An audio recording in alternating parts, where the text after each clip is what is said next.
Well, hello, here we are. It is Friday, June 16th, 2023, and this, of course, is the weekly video.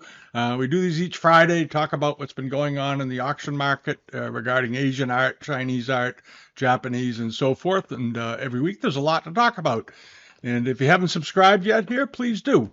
Well, before I get started, I wanted to talk about something. This is a little off track today, but it's been something that's been bugging me. And I actually got a couple of emails this week from people that this was bugging them. And I'm going to talk about it a little bit. It's got nothing to do with Chinese art, but it does have something to do with art. And it's a phenomenon that's going on over in England in particular right now. There is a nutty group called what is it? Just Stop Oil, Stop Oil. They're a group of activists, and they're the ones that have been going around and halting commuter traffic on the bridges and going into museums in particular and damaging art, spraying paint on things and just general misbehaving. And sometimes they're doing it on paintings that are under glass. Sometimes they're not, apparently. And this was a case that just happened yesterday. This was actually in Stockholm. They're branching out, it seems, from the UK. Most of their attacks have been in the UK. Now they're going to Stockholm and other places, apparently more increasingly. And in this case, they took the painting, the artist, the Garden at Giverny by Monet, and smeared paint on it and wiped their hands all over it. And then they apparently glued their hands to the frame. What's amazing about this story, though, is that I read that the guards just stood there and literally took no action until they'd been doing it for several minutes, just watching them. I don't know if those are the rules over there, or are they don't care. I don't know. And the group is you got. I think they're a group that needs to be looked at, and hopefully the government will do something to shut them down or curb their behavior. This is actually their website, and they're very proud of what they do. It's rather breathtaking, and there's an entire section on their site about how they're doing in court.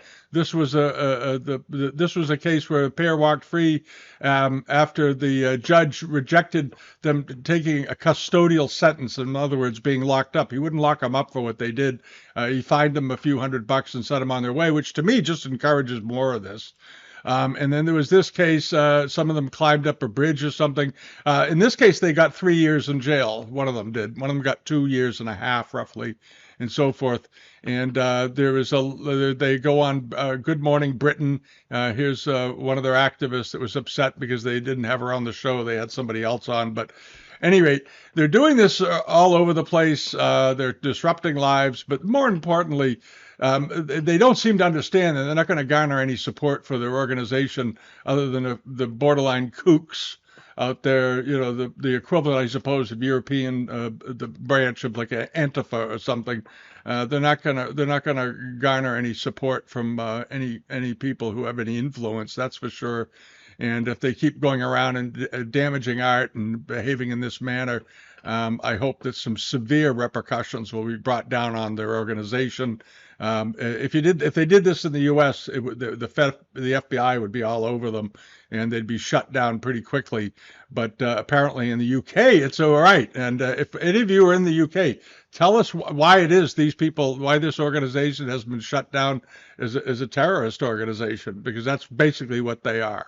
They're an organization established to do nothing but protest and damage property wouldn't be legal in the United States. So I don't know what's going on over in the EU, but the judges seem very soft on them. They argue their point that they're doing it to save the planet and all this. They're not saving anything. They're completely ineffectual. And everybody supports a clean environment and all this business, but you don't build support for an organization by going around and messing with people's lives, making them late for appointments, causing some people have lost their jobs because they couldn't get to work and due to a few of their actions and so forth. It's just an absolutely ridiculous situation.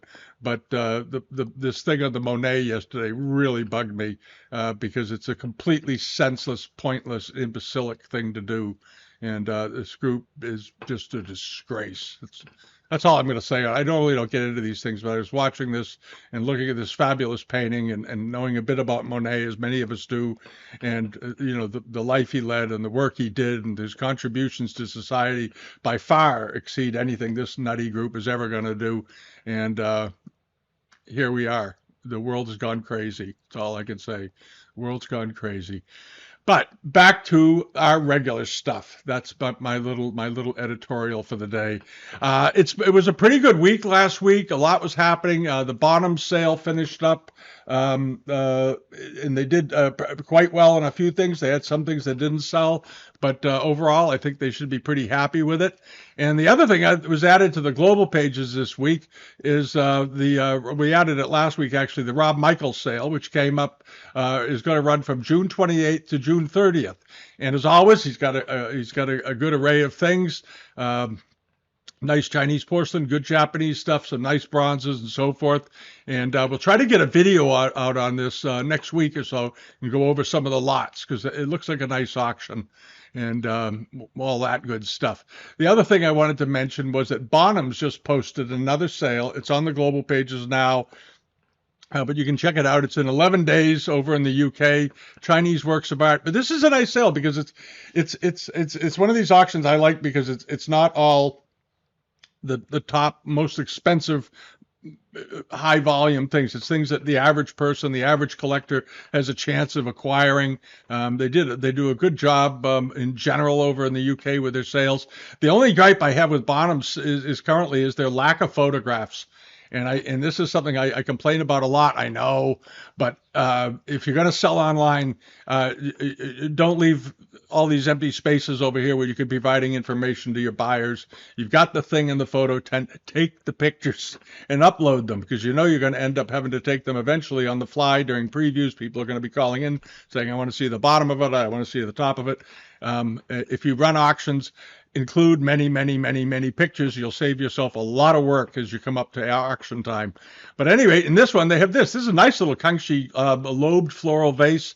It's about, 4 inches tall, nicely decorated, Kangxi period, estimated at $800 to $1,200 with a $650 opening bid. Seems reasonable. And the other thing they have is a Guanyin in Femi Vert. Nice porcelain model. It looks like biscuitware, but I think it's porcelain, glazed porcelain rather than raw biscuitware. It's Kangxi period, estimated at $2,000 or $3,000. Opening bid of $1,600. It's 6.5 inches high, and it's nice condition. This figure has a very nice face on it. Beautiful face, nice color palette, nice and soft colors, beautiful greens. Obviously greens and greenish blues dominate it. But if you notice, if you look at it, take a chance to really look at this, the way the porcelain is shaped, this modeling all through it is very intricate, very involved. Even the crease in the arm, the way they did this with the arm folds, they creased all the where the robes were and things. Really attractive, nice looking piece of ceramic. $1,600 opening bid, and we'll see where it goes. It should get up to $2,000 or $3,000. It should make the estimates. Nice thing. And then this is the kind of stuff I actually really find interesting. This is a porcelain vase. And this is part of that school of Chinese porcelain where they did them to emulate bronzes. And this was a particularly popular practice in the 19th century, it seems. They did some of them too with the sort of bronze surface with robin's egg blue sometimes, for example. And in this case, they did these sort of turquoisey looking or inlaid stones into the bronze. This very nice archaistic formed or archaistic design bronze. And now this was a 19th century one. This isn't a really old one, but they were able to do the porcelain, treat the porcelain, and patinate the porcelain, color the porcelain, so it resembled bronze to an incredible closeness, really quite exceptional. And this vase is in the sale. It's a big one too. It's a hoop form vase, and it is 20 inches tall. It's a big vase, estimated at $15,000 to $20,000. It does have a chin lung mark on the bottom, here, but obviously it's not Qianlong, and this was something they did during the 19th century fairly often. The mark is not done all that accurately. They've got some of the characters, or one of the characters is actually backwards, but that wasn't the point. The point was that they decided to give it a mark because that was sort of a tradition, and Qianlong was very popular. And during his period, they did a lot of ceramic innovation, so it seems fitting that they would put his name on there because there was a lot of experimentation during the Qianlong era, as we've talked about many times, where the ceramicists working for the imperial palace were always seeking new ways to entertain the emperor, do things that he found fun to look at, and so forth. And they did all the faux bois work and other types of decorations, emulating other materials. And in this case, they did it with bronze inlaid with stone. Very attractive. I really like this. I really do. Obviously, I'm talking about it for 5 minutes, so there you go. And it's estimated at $15,000 to $25,000, but it is 20 inches tall. That's a big pot. With a $12,000 opening bid, and what if you ought to buy it? That's all there is to it. And then this is a really unusual vase. It's a Ming blue glazed vase, Meiping form, very ovoid in shape, with a scholar sitting at a table with a musical instrument with pine trees above him and all this. I think this is just a nifty thing. And this isn't the kind of thing you see in the very, very high-end sales, because these are the sort of oddball but very interesting things that the Chinese were able to produce.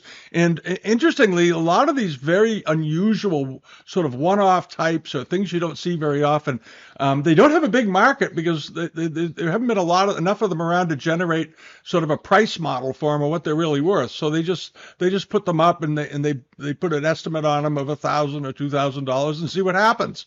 But this is a really, if you like interesting sort of offbeat porcelains, this is a nice example. This is really nice. I like this a lot. It is about, I think was it 9 inches or 11 inches tall, estimated at $2,000 to $3,000 with a $1,600 opening bid. And there's the back of it. With a boy attending to the stove here. He's got the tea kettle on top. It's a little oversized, and he's fanning it to keep it going, to get the fire warm enough to boil the water to make the tea. And then on the other side is the boss, so to speak, the musician, the scholar, sitting there underneath the pine tree outdoors on a nice day. And it's an interesting thing. It's something if you want to build an interesting collection of unusual and fascinating things. This is the kind of thing I recommend. I love this stuff. And then getting over to carvings, there's a very nice incense holder. It's a late 19th century example, but it's beautifully carved. Has a nice surface on it. It looks to be in good condition. There's another view of it. It still has its top, which is sort of nice. Often these don't have their lids on them any longer.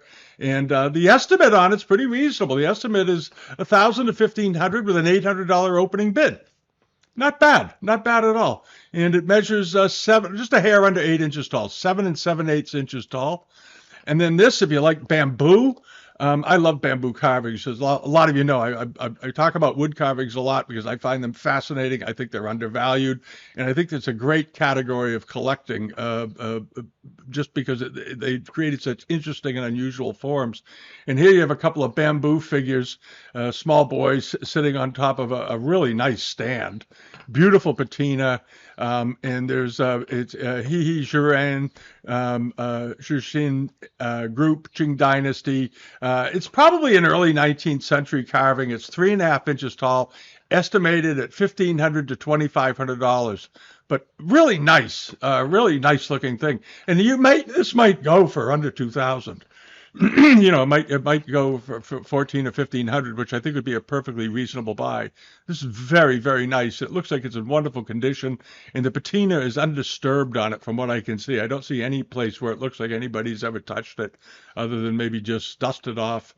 And to that end, this is a sale in the bottom sale. Also, is this very nice volume set. 2-volume set on bamboo carvings. I have this set. I've had it for years. It's very, very good. I got it shortly after the second volume came out, as I recall, or they did I forget. It was around 1985 I bought mine.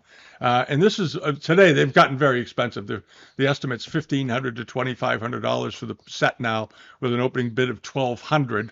And the last time these books like these came out, this is about what they sold for. And this is why I often say, if a good book gets published on Chinese art, buy it when it's issued, because if it's any good, it's going to go up exponentially in value, and they become expensive. This is a fair amount of money for a 40-year-old book. But you have to keep in mind that lots of these books have performed like this over the years. They just go up and up because they don't reprint them. Typically, art books, they never print a lot of them. They're never bestsellers, so to speak, on the market. They sell maybe a few thousand copies, and that's sort of the end of it. And because of the cost of printing, they're not likely to do a second run in many, many cases. Some books they have. Dover Publications famously did a lot of reprints, but Dover books, frankly, the quality of the printing is second rate. So it's not like the original at all in many cases, but at least they're doing it. So when you see a good book come out, like the Ming book that the British Museum put out a few years ago, but that was $75, it's now $1,500 book, and that was only 15 years ago. So, and here's another case, and I suspect this set of books will become more and more expensive as time goes on. I can see it coming, but worth buying. If you're fascinated by bamboo and you like it, and you want to read about it, these two books are tremendous. All right, and then the other thing they've got in the sale, another oddball but very interesting thing, because it looks like a European. It looks like an Italian table box almost. It almost looks like Mallorca. Is this or Capodimonte in a way? The colors.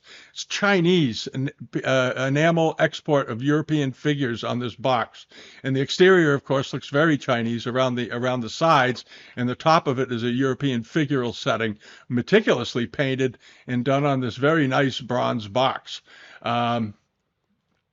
Like that a lot. It's estimated at $1,500 to $2,500, a $1,200 opening bid, and it is 3.5 inches long. It's not a huge box. It's a small box, delicately painted, nicely done in China, and I like it because it's Chinese, and it looks so Chinese in many ways, but it also looks very European. So it really shows that cross current of culture between the two societies, the two cultures during the 18th century and the 19th century, when a lot of this was going on. Tremendous. Loved it. And the rest of the global pages are updated, but the bottoms, if you want to go to this, if you go over to the bottom site, you can see this auction. They've got some other things coming up, and check their price results from the last sale while you're there. All right, now over to the newsletter page from last week. One thing I wanted to mention before we get too far in here. On the home page, a couple of you have noticed, and we noticed it too, and we were waiting for them to fix it. On the museum search pages down here, these panels where you can go in and you can search museum collections, the links for the Smithsonian, for some reason, well, I don't know, it's probably because they kind of have to, but the Smithsonian every once in a while goes through and re-scrambles their website and redoes it very extensively, and they break all the links that go to all their pages because they keep changing they've changed the configuration of the pages. I think they've done it 3 or 4 times in the last 5 years. And the links, we had a whole bunch of links going to this page because of the way it was set up before. Now they've gone back and redone it again, and all the links broke, so we installed a new link, and it goes right here, just so you can see it. It goes to their searching the Asian art collection. It's right here, and now you can. It's been actually simplified. I think it's maybe a little bit better, and you can just type in exactly what you want to see. There are 45,383 objects at the National Museum in Washington, the Smithsonian, in their Asian art section alone. 45,000 objects, and they do very good photography in general. Some of their pages, though, some people, if they go to look at ceramics, aren't that excited because they have pages and pages and pages of shards. But if you are a collector who studies shards and studies glazes and stuff, it's a terrific resource. The British Museum has a similar thing, but this is very good. Just to let you all know, that link is reestablished now. We just noticed the other day that they finally got the site squared away so we could put a link back into it, because for the last month, they've been messing around with it, and they had links for a while, and then they all changed them again, and we lost all of them. So it was kind of frustrating. You spend 2 hours setting up links and working it out and getting it onto the site, and then 2 days later, literally, it's all undone. But it seems like this is it. They're done with it. All right. And as you know, there are other museums here: Victoria and Albert, British Museum, the museum in East Bath, the Royal Collection, the Palace Museum in Beijing, Philadelphia Art Museum, Metropolitan, Peabody Essex, and all that. A lot of museums in there, as well as the auction houses, of course. All right. Now, over to what happened last week on eBay on the newsletter page. Go in here. There it is. And it was a pretty good week. And also remember, we posted here the Bukowski sale that's coming up and the Marco Polo sale. I know a number of you are looking at the Marco Polo sale because you've sent me some inquiries, and a lot of you picked some really interesting things out of that sale. I've heard a couple of things from Bukowski bidders too since last week, or potential bidders for both auctions. So good. All right, now, what was on here last week? This is one of the issues that some of you have obviously noticed this. At the beginning of last week, the upper section of this page was all populated with images, and the bottom half, a couple that were missing. And something's happened at eBay so that when something sells, there's some type of new linking system they're doing. I haven't been able to get a straight answer out of them about what's going on here. But they're allowing the links with the text, but they're not, for some reason, they're blocking image sharing. And I don't know why they would do that all of a sudden, but this seems to be what they're doing. Now, but the images down here are appearing. So it's something that's not right. The site was fairly broken for the last 3 months in many areas, and that's when everybody was getting those famous item removed things once they clicked the link and the item wasn't removed. It was on there, and a lot of sellers lost a lot of money. I'm going to tell you right now, I've heard from them, and they weren't getting any views because eBay was telling the site the item was gone. They apparently have fixed that, but they have not fixed this yet. We're still working, hoping they'll get to it. But the results for some of the stuff was pretty good last week, and there were some good buys, as always. One of the things that did very well was this 20th century cloisonné piece, and I had talked about it just because I thought it was so pretty. I thought it was a beautiful piece of cloisonné. It was. I think it was at $80 or $100 last week when we talked about it, and just a very, very nice piece with very delicate, had a very three-dimensional look to it. Nice colors and so forth, and it was in very, very good condition, and it did well. It brought $1,309, and this wasn't enormous. It was 10 inches tall. It wasn't, sometimes these photographs you think, oh, it looks like about a 20-inch tall piece of cloisonné. No, it was 10 inches tall, but it was very nicely done. $1,309, really pretty, really, really pretty. And then there was this brush pot right here, 19th century Famille Rose brush pot. Nicely done, probably mid or first half to the mid 19th century. Here's the, let's see if we get a picture of the bottom of it. There we go. And it's got the a Daoguan mark on it, so a lot of people probably assumed it probably was, and all that good stuff. I think that's Daoguan. And I didn't look it up, actually. It brought $1,300.04. It's a curious number, isn't it? It was sold by Orientals of Oriental London over in the UK. And then there was this very nice Peking glass Realgar patterned snuff bottle. And Realgar glass bottles always do well in vases and so forth because it was such a beautiful colors. And this was a nice one. Ended up selling for $485. And sometimes they bring more. I've seen very similar bottles in the past bring $600 or $700, depending on the sale and who's in attendance. But this was a nice looking bottle, very attractive looking bottle, and I think it was in good shape overall. And I like the butterscotch color at the top with the red swirls going through it. That's rather attractive.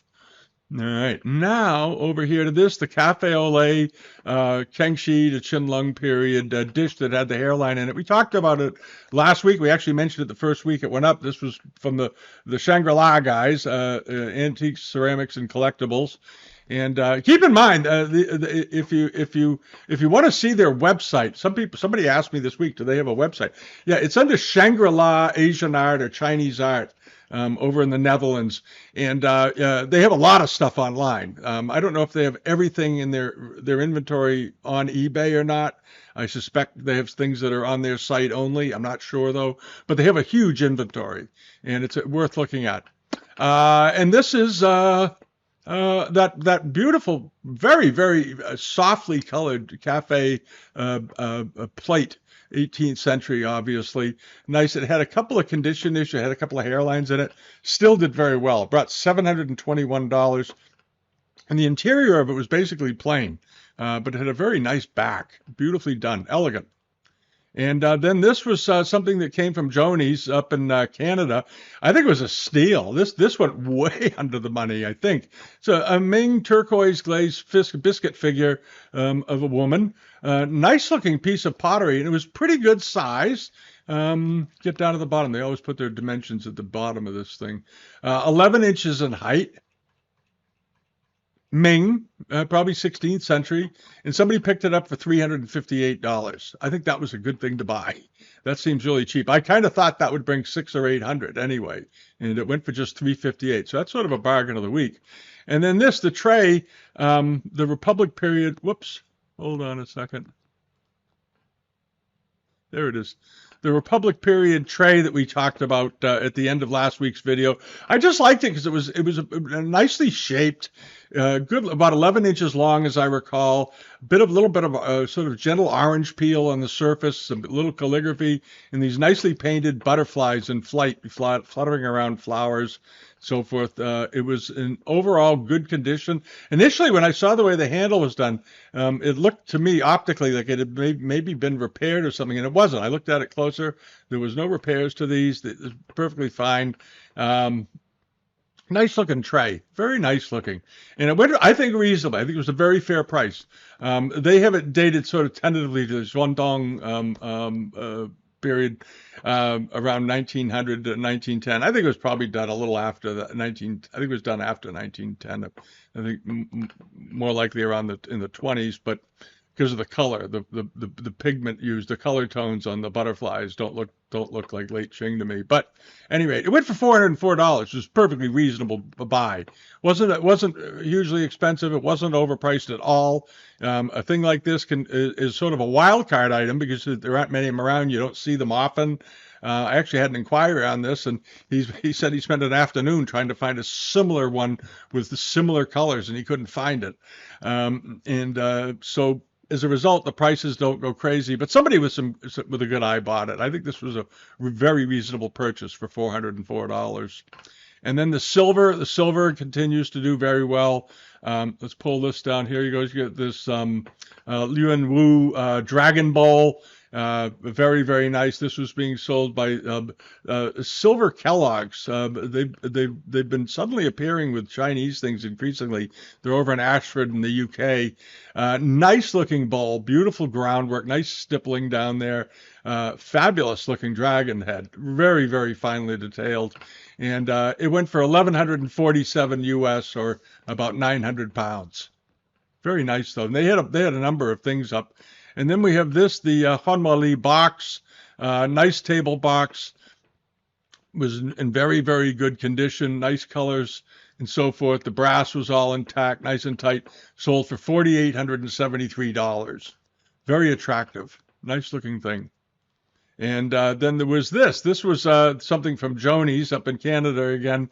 They had this moon flask, ewer form porcelain. That's sort of unusual. We see the ones with the handles on each side, the regular moon flasks all the time. And this was one that they left the dual handles off and turned it into a wine pot. It's very, very nice looking. And it ended up selling pretty well. It sold for $1,051.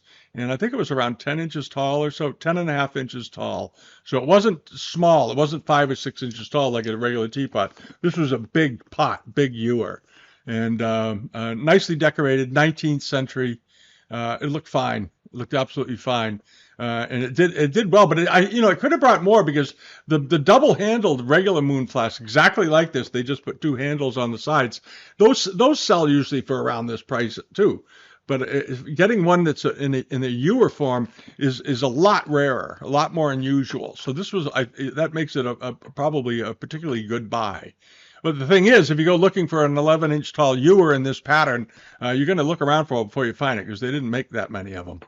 And then this was something from Migolari. This was that white, that Celadon vase. I think it sold. I think this sold another week, and for some reason it didn't get paid for or something. It had a repair to the bottom, but this was a big vase. This was 24 inches as I recall, 23.6 inches in height. That's a good sized vase. And were it not for the bottom being repaired, this would have been a $1,100, $1,200, $1,400 vase. But they had some repair work done to the bottom. And I suspect it wasn't the whole bottom that was replaced. Sometimes they over restore things. If you look at this whole area looks like it's been coated or something done to it, and there's this strange felt area. I think this is felt, and I have a feeling that this was just drilled as a lamp. But this bottom makes it look like maybe the whole base of the thing was restored. I don't think so. I think they filled the hole in the bottom and then they glazed all of it to make it look even. Which is something restorers do. We've talked about it before, they take a hairline that's on the top of a vase, little tiny hairline, and a restorer in the old days, they would enamel and repaint the entire neck just to cover up one hairline. And we've had those cases where you get the vase, you strip the paint off, and all you've got is this very faint hairline. And they went through all this restoration just to cover that up. And over time, that restoration yellows typically, and you're going to have to do something with it anyway. But I don't understand why they do it. It's a lot of overkill. All right, it's like repainting a whole car because the bumper got scratched. So anyway, this did fine, but I think it was a good buy. $549 for that. $549 for a 24-inch vase, basically. All right. And then there are a lot of things coming up this week, and we haven't finished putting it all together yet. But I got a couple of things that caught my eye that I liked quite a bit. And this is something from TJ Asian Antiques in Connecticut. He sells things. He's typically sort of a high starting price auction seller, and we don't feature him that often because a lot of the time we just think his asking prices are sort of crazy. But this I liked a lot. Give credit where it's due. This I liked a lot. It's a bamboo carved boat. It's 18 inches long. If you like bamboo, again, we're getting back to bamboo again. And this was a very nice. It's got a beautiful profile to it. The proportions are good. It's a mid-19th century example. It looks like nice surface, nice warm brown patina, very detailed with all the figures inside. Really interesting thing. Very, very interesting. And big. It's big. It's 18 inches. This isn't some little 3-inch thing. This is a display piece. And I like it a lot. I love the chest and cabinets and the sense of motion of the figures. And then you have this thatched top to the sampan. Very nicely done. Really, really nicely done. Absolutely authentic. And you can see here's a section of the bamboo where they made the cabin trunk out of it. Any rate, it's just got an opening bid of $750. It's absolutely worth that. Absolutely worth more than that. $750 to get it started. It closes today. This is the thing. It closes today. This video will be up in time. I'm going to have it on the newsletter page. You got a short window to hit it if you want to buy it. But check that out. It's very, very nice. And the other thing I saw that's going to be on there this week is this. This closes tomorrow. Is a mother of pearl inlaid soapstone brush washer. And the seller thinks it's probably Korean. I tend to agree with him. Very interesting piece of work. Very, very interesting, like double peaches here. A peach form with the figure, and the mother of pearl work is very nice on it. The Koreans did a lot of mother of pearl work. It's got some maker's scratch mark on the bottom. This is a nice thing. It's up to just $56. It closes tomorrow. This should bring 400 or 500. It's a scholar's object. It's a really nice one. So if you like interesting stone carvings, check that out. Let's see. This is coming from Jack Bali. I don't know him. Anyway, out in California. Good looking thing. And then this is one of my personal favorites of the week. It's according to the seller, it's a wooden figural carving of Confucius. It's about 9 or 10 inches tall, as I recall, but it's got a beautiful surface on it. Very nicely carved wooden example. Beautiful robes. The robe work on this is exceptional. All the way they did the swags and this is carved out of wood. How they do it is just amazing to me. Very nice facial details. The brow, the nose, the mustache, the way the ears are done. All very, very detailed. It's just up to $35. It closes on Monday. All right. And it measures... it measures, okay, it's 10 inches tall, 11 inches tall. It's about 11 inches tall, so 28 centimeters in height. So it's 11 inches tall. It's a nice statue. This should sell for $600 to $900, $800 to $900. It's only up to 44. But take a whack at that if you like it. This is sold by Jagars Limited over in the UK. They sell a lot of these interesting small carvings, but this looks absolutely great. I like that a lot. And then lastly is this. This is over on the Shangri-La guys, Ceramics and Collectibles again, is this plate. And if it looks familiar to you, it's because you have the Butler book. And it's a type of book that Sir Michael Butler collected. There's several examples of this kind in that giant book, Leaping the Dragon's Gate, that they came out with, that all of you should have. If you don't have it, and if you like 17th century Chinese ceramics, get that book. I think it's the best book on the subject that's been published in 20 years. 30 years. It's the best book published ever on the subject, actually, when you think about it. The amount of information that's in it's phenomenal. There's a couple of very similar plates in there that are Wucai, Chanqi to Chongzhen period that are in that book. There it is. This one has a tiny nick out of the corner, but it's a very early type of dish. It's up to $301. It closes on Monday. It should get up to $1,500 or $1,600, some $1,500 or $1,800 anyway. But if you want to own something for the transitional period, this is a good choice. This is a nice one, nice looking saucer. Yeah, it's not enormous. It's probably, I haven't looked at the size. It's probably 6 or so inches in diameter. I can never find their measurements. Hold on. So it's down here. 13 centimeters in diameter, so it's around 5 inches wide. That's about right. Yep. Because they're never big. These are always fairly small plates, as most of you know. But I love the rabbit in the middle of it. It's really true. Rabbits and butterflies. Very, very nice. All right. And that sort of covers it for the week. So there's a bit going on. And I had my rant about the nuts over in England doing the stop oil thing, which is no way to handle it. It's rather it's uncivilized. Let's just say it. They're acting like animals. And hopefully the government will stop them from doing that soon enough so they're not wrecking artwork. Art should never be used for to make political points. It's especially victimizing it. It's a terrible thing to do. All right. Have a great weekend. If you haven't subscribed yet, please do. Leave a comment. If you didn't like my rant at the beginning, tell me you didn't like it. Maybe some of you support that group and I just offended you. If I did, sorry about that. We all have our things to say, and that's one of the things that the first time I saw that group do that, I blew a gasket. I couldn't believe it because I have too much respect for the creation of others, the things that they've made over the years that are beautiful. And that's the way it is. All right. See you all next week. We got a couple of videos we're working on. I was out this week a lot. I got tied up on a bunch of house calls this week, looking at things, saw some nice things. We're doing something with the owner on it, but I saw maybe the best piece of Korean celadon I've ever seen in my life this week that was in a collection. Unfortunately, it had been broken into about 10 pieces and had an old kintsugi repair. So it severely diminished the value. But boy, what a piece of ceramic. It was very exciting. And if I get in a position where I can share the pictures, I will.